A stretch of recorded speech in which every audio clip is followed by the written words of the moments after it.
Doon sa kabila. Doon sa may upuan sa labas? Hindi, doon sa kabila. Napasok Nagpasok siya. Ha? Kasi papasok man siya. Di ba may asok mo doon? Wala.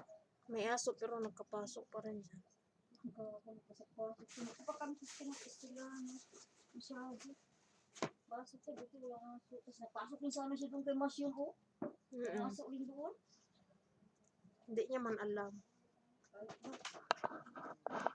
Kaya pagtaka ako, bakit parang pula mo yung pasukan niya?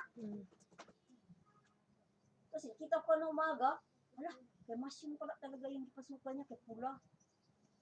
Dapat dito ang inyong, dapat inyo dito, green. Kasi doon pula.